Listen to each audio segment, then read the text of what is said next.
Сәлеметсіңдер ме балалар? Қазақ тілі сабағын бастаймыз. Сабағымыздың тақырыбы сөйлем түрлері. Оқу мақсаттары: сөйлем түрлерін айтылу мақсатына сәйкес тыныс белгілерін қоямыз. Мәтін мазмұнын анықтауға бағытталған сұрақтар құрастырып, оған жауап береміз.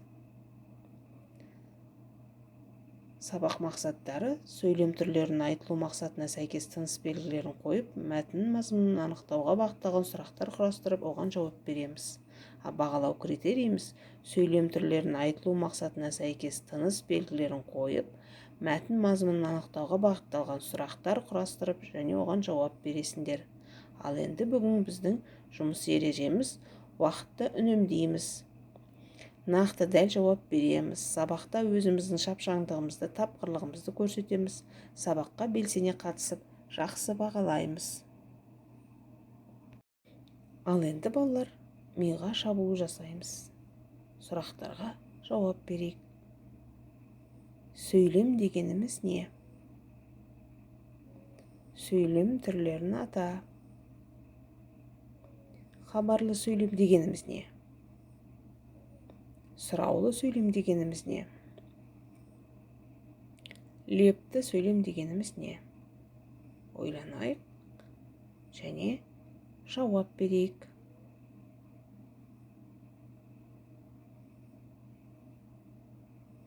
Ойлансақ, жауабын тексеріп көрейік. Бірінші сұрақтың жауабы: аяқталған ойды білдіретін сөзді сөйлем дейміз. Екінші: хабарлы сөйлем, сұраулы сөйлем, лепті сөйлем. Бұл сөйлемнің түрлеріне жатады. Үшінші сұраққа жауап: бірдеңенің жайын хабарлау мақсатында айтылған сөйлемді хабарлы сөйлем дейміз. Хабарлы сөйлемнің соңында нүкте қойылады. Төртінші сұрақ жауабы: жауап алу мақсатында айтылған сөйлемді сұраулы сөйлем дейміз. Сұраулы сөйлемнің соңында леп белгісі қойылады. Бесінші сұрақтың жауабы: адамның көңіл күйін білдіретін сөйлемді лепті сөйлем дейміз.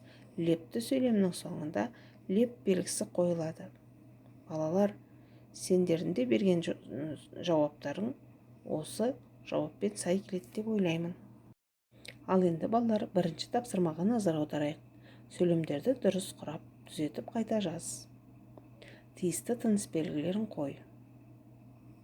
Балалар, дескриптор арқылы тапсырмаларды орындап жазамыз. Сөйлемдерді оқиды, сөйлемдерді дұрыс құрайды, түзетіп жазады, тиісті тыныс белгілерін қояды. Ал енді балалар, тексеріп көрейік. Кеше менің туған күнім болды. Ахан, сен кеше қайда болдың? Алақай, қар жауды. Сен ертең үйде боласың ба? Балалар, сендердің де жауаптарың осылай болды деп ойлаймын. Егер орындап болсақ, тамаша, жарайсыңдар. Келесі тапсырмаға назар аударайық.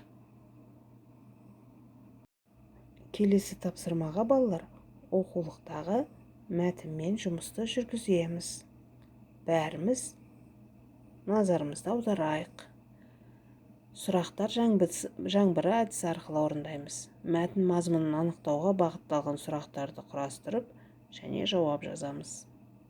Дескрипторы: мәтінді оқисыңдар, сұрақтар құрастырасыңдар, сұрақтарға жауап бересіңдер.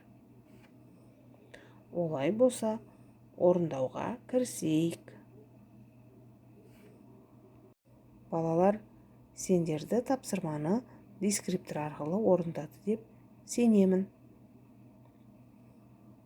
Екі тілек, бір ұсыныс арқылы кері байланыс берейік. Жарайсыңдар. Ал балалар, сабағымыздың соңында білім сандығы арқылы кері байланыс берейік. Сабақты өте жақсы түсіндім, қызықты болды деген оқушылар бірінші сандықты. Сабақты жақсы түсіндім деген оқушы екінші сандықты.